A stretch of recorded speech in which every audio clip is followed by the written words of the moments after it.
From the blackest corners of your mind, they call, pulling you deep into shadow, twisting your senses, keeping you from sleep.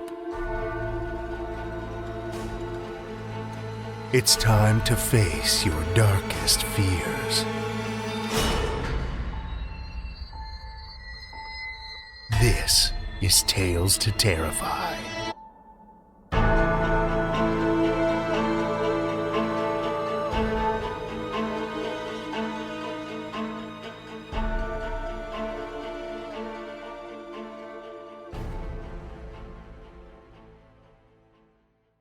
Good evening, children of the night, and welcome. Tonight we have a pair of tales for you about a boy and his uncle who get a chance to know one another a little better during a family barbecue. Then, an elderly woman whose family was ravaged by the Spanish Civil War returns years later to put their remains at rest. But there are debts to be settled, and she discovers it's never too late for revenge. Our first story for the evening comes from Sasha Brown. Sasha Brown is a writer with work in McSweeney's, Prime Number, and Cosmass Infinities. He can be found on the web at sashabrownwriter.com. Children of the night, join me for Sasha Brown's I'm Gonna Show You Something Awful, a Tales to Terrify original.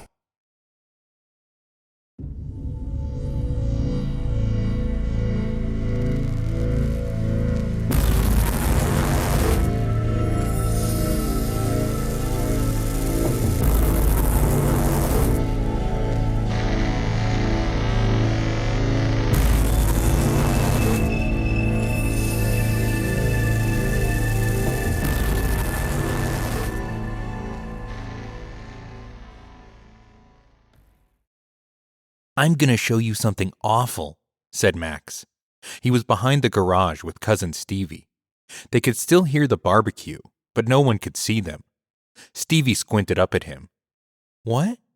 You can't tell anyone, though, said Max, or I'll cut your ears off. Stevie backed up against the concrete wall. Really? Really. Are you ready? Maybe we should go back. Here we go. He reached over and took Stevie's hand. Stevie tried to pull away, but Max was 9 and a lot stronger. He separated Stevie's pinky finger from the rest of them. It's a magic trick. I don't want, started Stevie, and Max bent his pinky all the way back until it touched his wrist. There were 2 distinct cracks, and Stevie shrieked in pain. Max held his pinky back there and leaned into him. Don't forget, okay?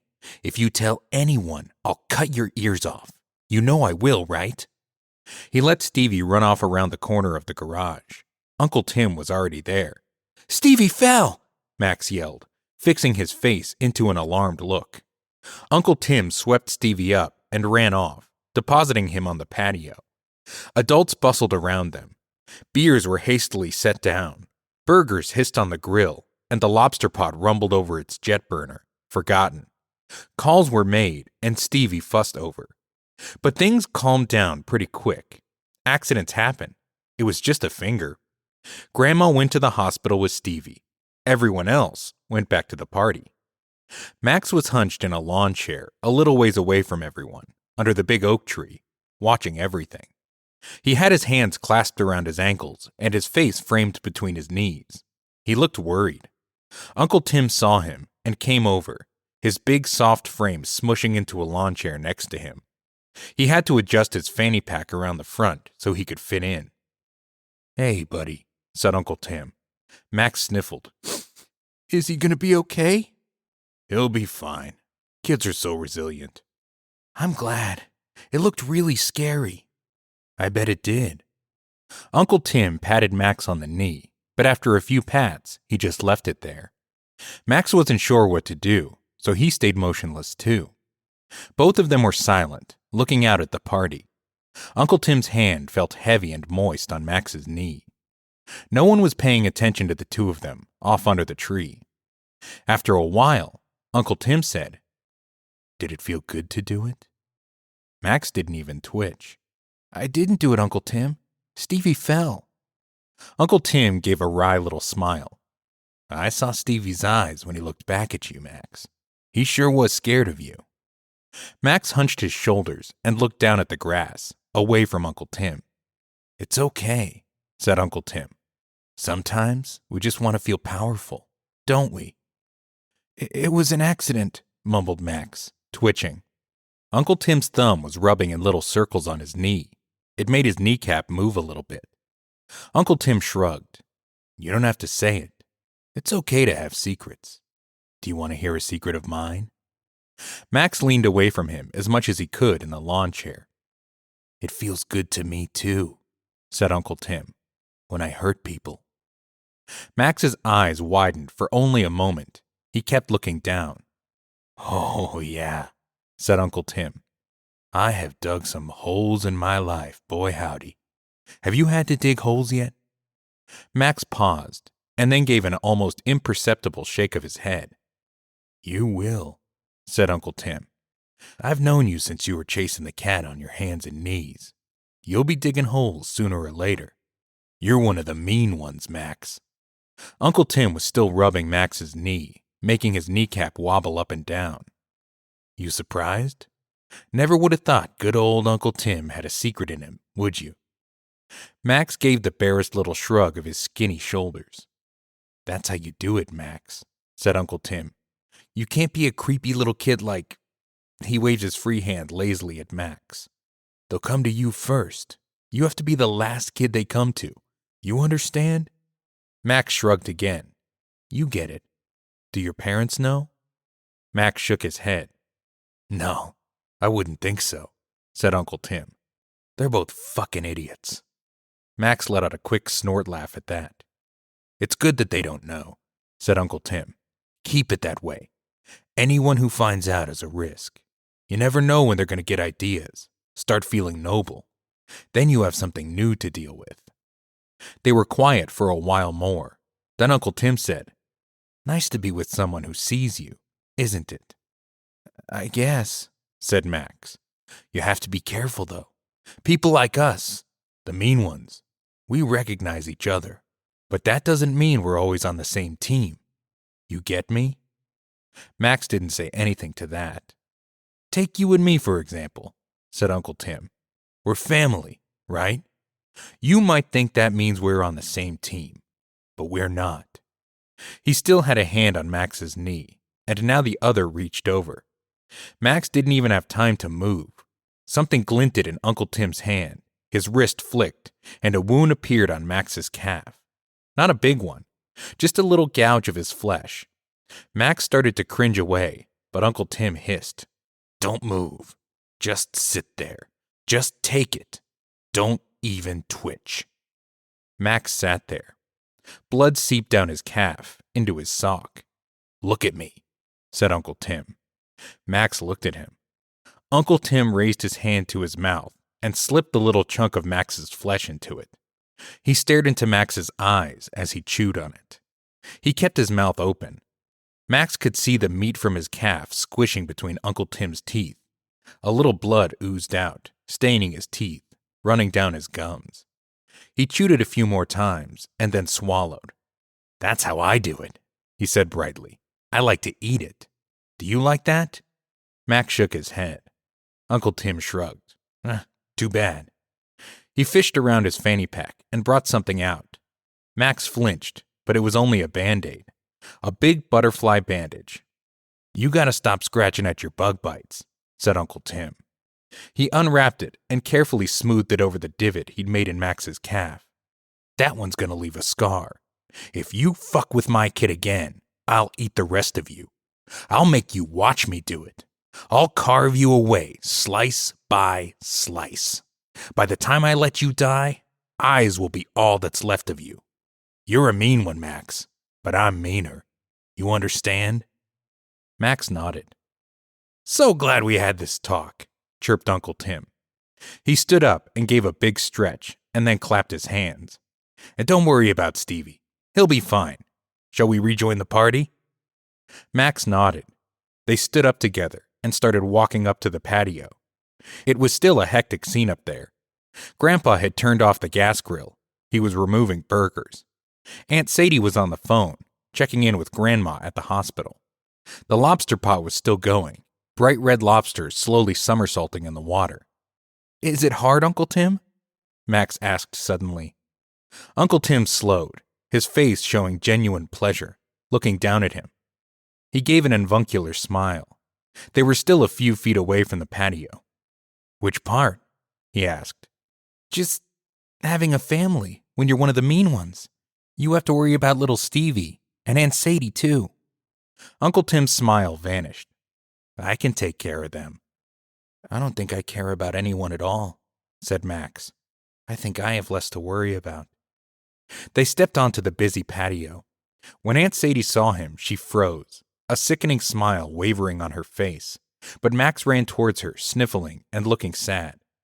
"I'm so sorry, Aunt Sadie," he cried out. Uncle Tim jerked instinctively towards him, as though to stop him, and Max stumbled into the lobster pot, knocking it off the jet burner and onto Aunt Sadie. Boiling water splashed all over her. A cloud of hissing steam went up, and she shrieked and fell.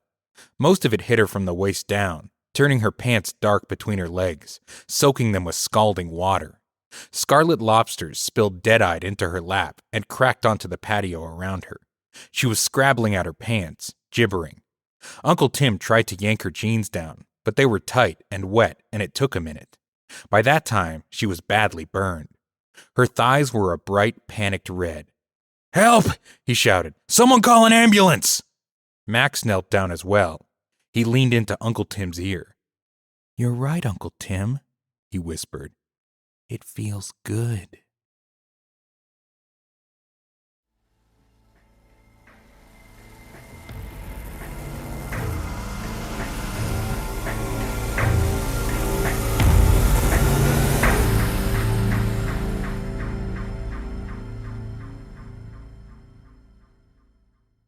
That was Sasha Brown's "I'm Gonna Show You Something Awful," as read by Jesse Holt.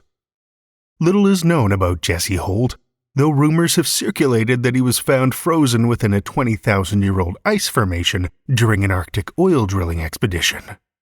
This is purely speculation, of course, as the official records state that the entire staff of the camp perished in what was described at the time as the most savage polar bear attack in history, judging by the mutilated and partially consumed corpses that littered the snow. Strangely, though, no bear tracks were found.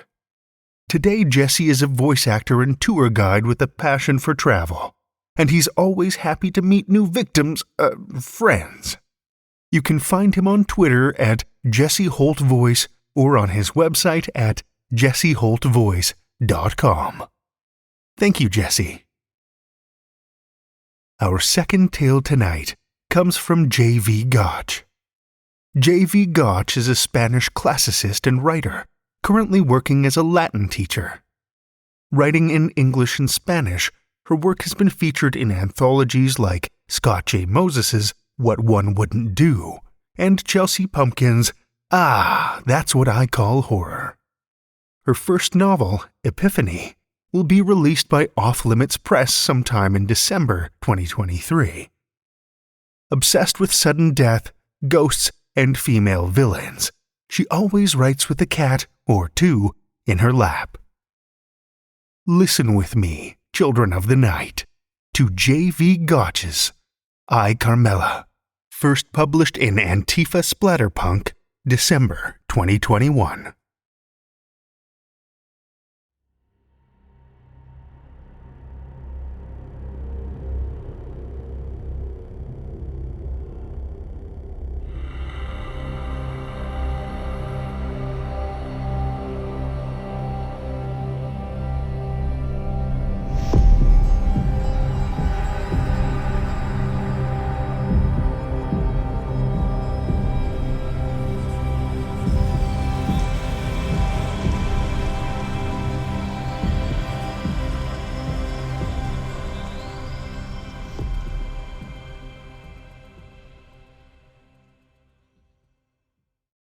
And when people ask, you just say a hog bit your finger.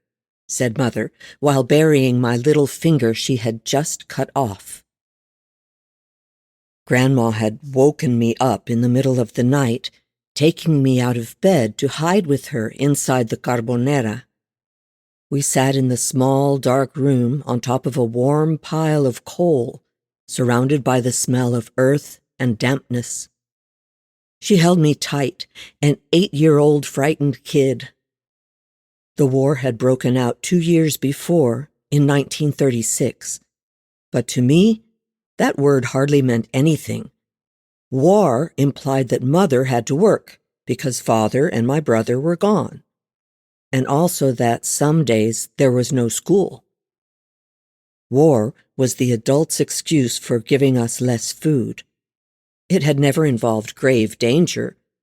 Fascists were no more real than the Nuberu and his storms, or the golden-haired Sanas of the lake, and rojo was nothing more than the color of blood.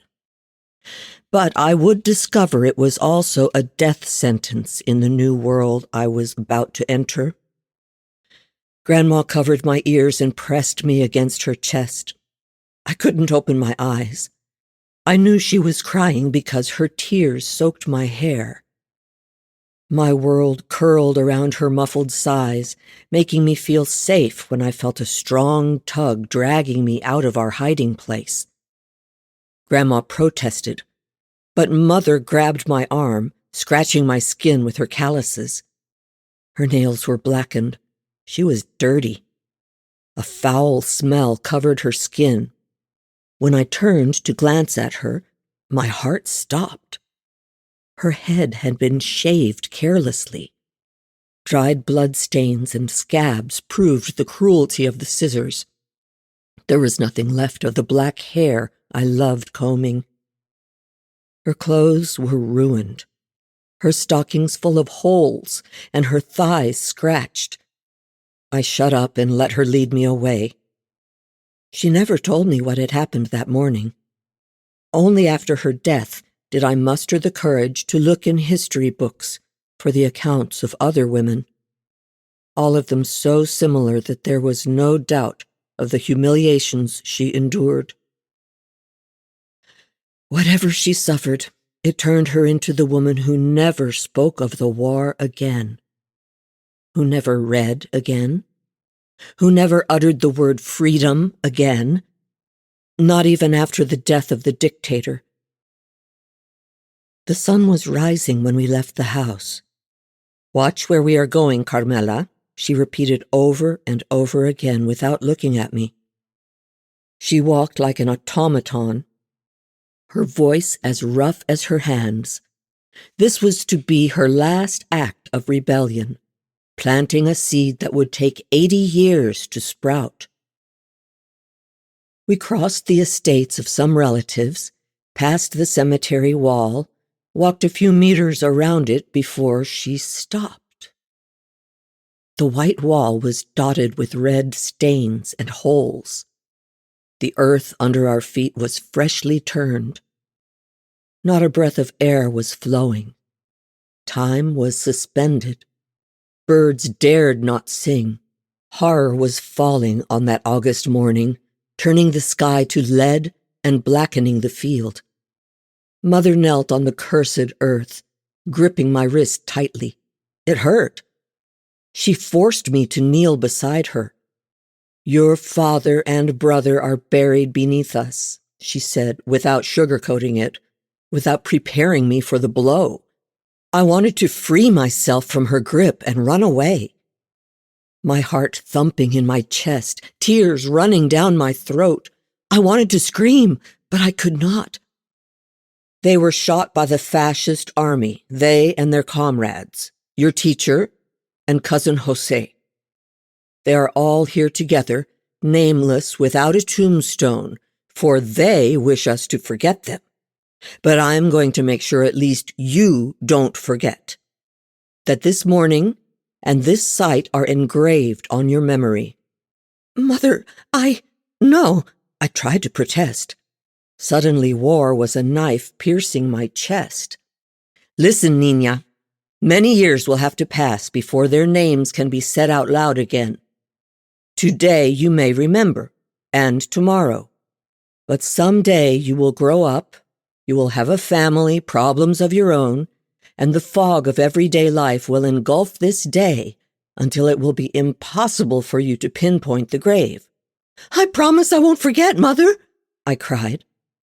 At no time did I see the pruning shears. She must have kept them hidden in her apron. Mother was much stronger than I was. She had no trouble holding my open hand against the ground. She caught the little finger of my right hand between the cold metallic blades and squeezed, hard. She didn't hesitate for a second. After so many years helping Father with the slaughter, she knew well how to make the cut as clean as possible.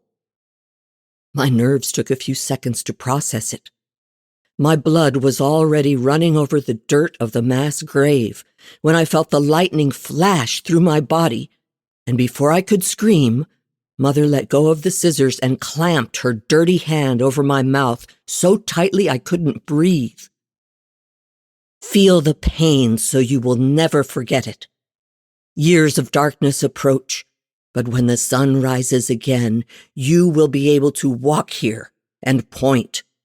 You will say, 'Here are the honest, brave men who were killed for their beliefs, for us, for the future.' Then you'll get your finger back, and you can bury it with them. I hope on that day you will stop hating me for what I have just done. Don't let history erase their names."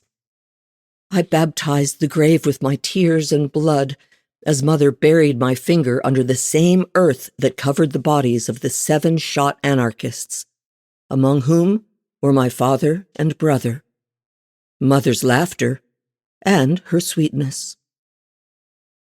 Only now, 80 years later, walking without a doubt to the exact spot as if it were yesterday, I see that she did the best that she knew. Today is the day I will stop hating you, Mother. Today is the day those bones will be returned to their families and laid to rest with due respect. My granddaughter, Luisa, has driven me back to my hometown. Neither she nor my husband, may he rest in peace, nor any of my children ever knew the story of the pruning shears. Why Mother and I never hugged each other. Whenever someone asked me about my missing finger, I would tell them the story of the hog. No one asked any further. I have not told it either to the young people who are going to open the mass grave, despite the mayor's attempts to prevent it. So many years after that night in 1938, so many years after the death of the dictator, they have won the town back, this time with votes, or so they say. He said we wanted to reopen old wounds. When wounds don't close properly, they fester. The volunteers have taken my word for it because some documents and testimonies point to the area around the cemetery as a possible site of the firing squad. If they find some small bones they cannot identify, I will tell them the story. "Here, Doña Carmela?" asks one of the men with a worn black T-shirt, a gray beard, and a black bandana. He has a device with which he is going to find out if there are indeed bones down there. They explain to me how it works, but I have long since stopped paying attention to the lengthy explanations of the world's new technologies. Does it do that? It's perfect. I trust it. I don't need to know more. "They're all right there, son," I reply, and for a second the voice I hear coming from my lips is the tinny voice of an 8-year-old girl. Luisa takes me back home while they start working. I can no longer stand the heat so well, and we can wait for the news in the orchard. They arrive as the sun begins to set. "It looks like you were right. We'll start digging tomorrow. Soon you will have your father and brother back, Doña Carmela. And thanks to you, everyone will have a tombstone. The mayor can't stop it." said the man with the gray beard. "Oh, that one. He doesn't want his surname stained. He knows damn well who held the rifles. Thank you, son." My eyes fill with tears of gratitude as I think of Mother. A feeling of forgiveness showers me like a summer storm. I can't sleep. It seems to be a side effect of aging. The doctors prescribe me pills, but I don't take them. After all, at almost 90 years old, I don't have that much time left, and there is still a lot of life I want to experience. If I have 2 or 3 years left, even 10 to come, I don't want to spend half of them tucked up in bed sleeping. At least as long as I'm still feeling well. It's true, my body has rebelled against me. I get tired earlier. Walking is hard. I can't see without my glasses, but up here everything works just fine. The early hours of the morning, when everyone is fast asleep, are the best for reading. No one bothers me, and I can immerse myself completely in the world the author presents. But today, I don't pick up my book when I wake up at 4 in the morning. I look out the window at the full moon. The cool wind blows in as if it were autumn. Yesterday they told us they had found them, that we could see them today. I don't want to wait. I've been waiting 80 years, more than 29,000 days. I get dressed, trying not to wake my granddaughter. I hear her snoring across the hall. She's still young and doesn't need to scratch hours off her life. I walk barefoot. I grab the folding chair I had pulled out for this moment. I sit on it to put on my shoes, and I start at my own pace on the path to the cemetery with the folding chair under my arm and some quesadillas in case I get hungry. I shouldn't eat them because of my sugar problem, but a day is a day. The village sleeps. Crickets fill the night with music. A soft breeze caresses me. The smell of summer and the thought of finally fulfilling the mission Mother gave me make me smile when whispers and footsteps break the night's calm. They come from the cemetery. Boy, do these volunteers start digging early. As I get closer, from the tone of the voices, I realize they are not the diggers. They are nervous, in a hurry. Suddenly, 2 boys run past me. I can't get a good look at their faces. Another group of 3 starts running towards the village, but they see me and change their route. They drop buckets that sound like thunder and make me shudder. One last boy runs out from behind the cemetery wall, so fast he doesn't see me. When he looks up and meets my gaze, he is paralyzed.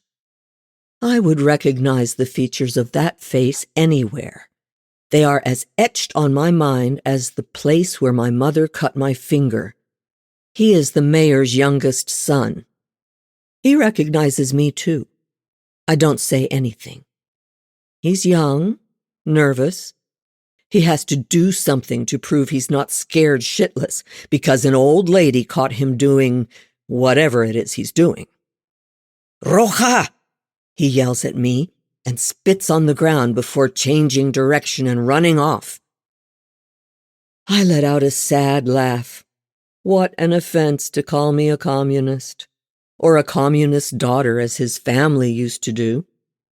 No use in explaining that my father was with the CNT, the anarchists, not the Communist Party. We are all the same to them. I keep walking, but now I'm stuck with a horrible doubt. What were they doing out here in the middle of the night? This boy's great-grandfather took the lives of all the men in that grave, and his father tried to keep the bodies from being recovered.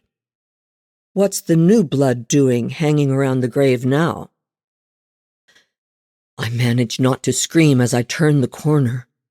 My blood turns thick, black, and sour like vinegar. The pit is open. The diggers had set up tents to protect the excavation, tables on which to place the remains, arrange them, and then deliver them to their families. Now everything is smashed. The tables broken, the tent in tatters. Red paint falls like bloodstains from the wall of the cemetery. They tried to draw swastikas, but have not succeeded. They don't look right. They have also written praises to the dictator. Viva Franco! I peek into the grave with my heart in my mouth, beating and spreading vinegar all over my body. The finger my mother cut off hurts. Pain goes up my elbow and shoulder and down my spine. The bones of the men buried there are half sticking out of the ground, one on top of the other, covered in red paint. The whole pit in the light of the full moon glows with the color of the paint. Roja, as it must have glowed with blood 80 years ago. It was not enough to take their lives, to take their businesses, their land, their freedom. They did not have enough with 40 years of rage and so many years of silence that now they send their puppies to take away their dignity as well. I do not cry. I have no more tears left because I only have room for hatred. The wound on my finger opens up. The skin cracks. The flesh opens and gives way to thick blood. It begins to trickle down my hand, and I raise it over the pit, letting it fall on the bones. I clench my fist. My blood mingles with the paint. The thirsty earth absorbs it. Father, brother, cousin, honorable men, my blood was spilt here too. I had no strength then to avenge you, nor do I have it now. But if hatred would do, my blood would suffice to raise hell this dawn. A rumbling grows beneath my feet. The earth moves with a rhythm of its own. Regular, a heartbeat. I look back inside the pit.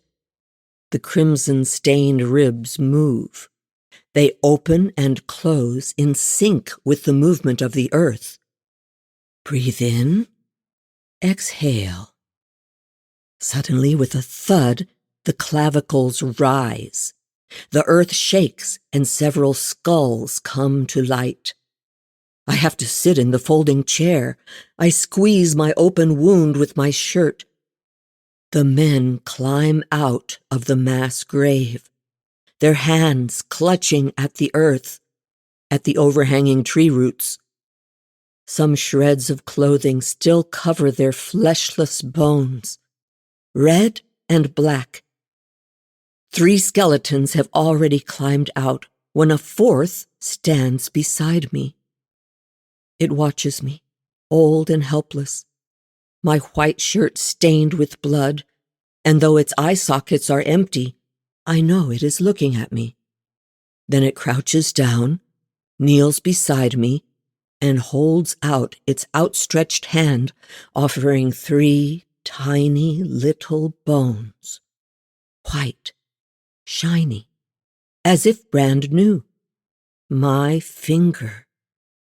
Father, I murmur, staring at the holes left in his rib by 2 bullets. I bite my lips and take the bones. As the rest of the men leave the mass grave, the contact with those tiny bones makes my body feel lighter, my joints springy, my arms strong. I feel whole, inflamed with the same life force that has filled the bones of the dead anarchists. I grab my father's hand and stand up. The other 6 are taking the picks, shovels, hammers, and hoes that the diggers have left for their work. I follow them. The same hatred that has awakened them has given me back the strength of youth, even though my hands are still wrinkled and stained. We walk toward the village under the light of the full moon, but protected by the night. The village is still asleep. When we reach the first houses, the skeletons take different streets. The decorations for the 15 de Agosto celebrations are up. The flowers on the windows, the big pole in the middle of the town hall square covered in garlands. The remains of my father and brother continue on their way to the mayor's house. I see my reflection in the glass of the butcher's shop. My back straight again, firm. My legs with varicose veins hold me tight. My white hair in a bun shines in the moonlight. At my back, 2 skeletons holding spikes. We reach the windows of the house. Glass shatters on the floor. We enter the house, and the coward youngest son is in the kitchen. Back from his misdeed, he was warming a glass of milk. After desecrating a mass grave, after trying to insult me, it's nothing to him because, in his mind, he's taken away our humanity. What wasn't going to cost him his sleep is now going to cost him his life. The first puncturing blow knocks the cup out of his red, paint-stained hands. The second one hits him squarely on his Spanish flag shirt, right on his chest. He wants to scream, but the blow has left him breathless. He coughs blood. He falls to his knees, looking at me, pleading, terrified. My father's skeleton has gone upstairs. I hear a woman screaming. Someone tries to flee down the stairs holding a rifle. It is the eldest son, who is now a guardia civil in the village. He's been accused of misconduct with the female detainees. Apples never fall far from the tree in this small town of fascists and cowards. He sees his brother on the floor, a skeleton standing over him in the kitchen of his house. He stands mute and paralyzed. The hand holding the gun trembles, and before he has time to recover and shoot, I grab a butcher's knife from the counter and plunge it into his throat. He looks at me, his eyes wide open. I guess he never imagined a 90-year-old woman was going to slice his throat. As I bury the knife deeper, the blood spatters on me. I push a little harder, slowly feeling the pressure of flesh, muscles, tendons. I keep sinking the knife in until I notice it has gone through to the other side. And then, with one sharp movement, I pull it to the left, tearing the flesh and covering myself with blood. It tastes metallic in my mouth. Down the stairs, my father's skeleton drags the half-dead mayor. He had not yet been born at the time of the firing squad. I served at his house as a maid when my mother could no longer feed me. One could fall into the error of thinking he was innocent. He was not when he laughed at me because of my missing finger, nor when he told me that my father and brother were rotting for being traitors, and that he wished they had killed me and my mother too, for the communist seeds have to be taken out like bad weeds. He was not innocent when he threw his middle son out of the house after he came out, nor is he when he beats his wife. A perfect fascist bastard. My brother drags the youngest son, the apprentice who spilled the paint on the pit. 80 years have passed, and tonight all debts are collected at once. I grab the dead Guardia Civil by the hair and carry him out myself. The other skeletons approach the square, dragging half-alive, mutilated, or dead sons and grandsons of those who killed them. I am surprised the howling of the dying has not awakened the whole town.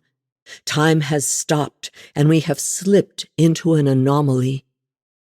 Only hell has offered us a chance for justice, and we have taken it. They tie the dead and dying bodies to the 15 de Agosto pole decorations. They hang upside down by the ankles. I slice the bellies of those who are still alive with the knife I used to open the Guardia Civil's neck. We grant them a slow, painful death. Their guts fall at my feet.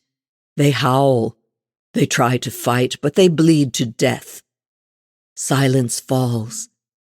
8 bodies are hanging in the town square. Trust me, I knew them all, and the world is a better place without each and every one of them. The skeletons, stained with paint and blood, make their way back to the cemetery. They walk with a firm step. This is the same route they must have taken that night. Afraid, tired of fighting, worried for their families. Sure, they did right, but defeated nonetheless. The same as I did at dawn with my mother, who carried a pair of pruning shears in her apron. One by one, they return to the pit, from where they will be recovered tomorrow. They will be handed over to their relatives, stained with red paint and blood, but finally in peace. The last 2 to leave are my brother and my father. I squeeze the bones in my older brother's hand as a sign of farewell. My father hugs me, and I feel his warmth, even though he has no flesh. They return to the mass grave, but not to oblivion. I peer over the edge of the pit, and there they lie, motionless. I reach into my pocket and pull out 3 little bones. I throw them inside, where they will be found tomorrow, and I will finally tell my granddaughter the truth of what happened that morning. When the bones touch the soil, time starts up again. My clothes are not covered in blood anymore, protecting me from guilt.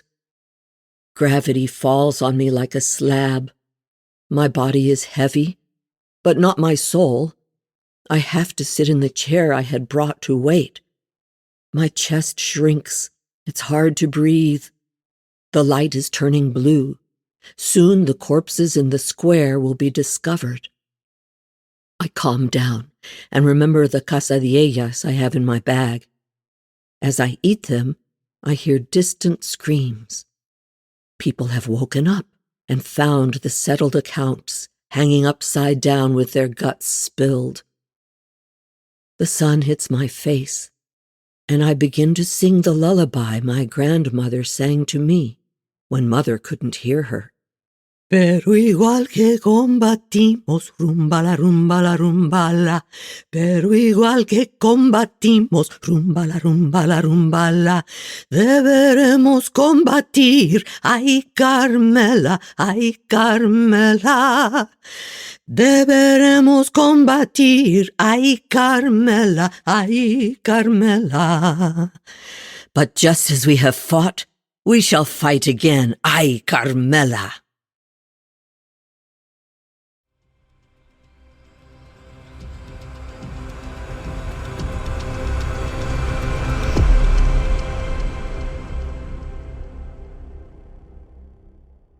That was J.V. Gachs' I, Carmela, as read by Maurine McLean. Maurine McLean is an Austin musician plucking the bass with acoustic bands the Therapy Sisters and a proper cup of coffee. She earns her keep in the courtroom interpreting real-life terrifying tales from Spanish to English. Thank you, Maurine.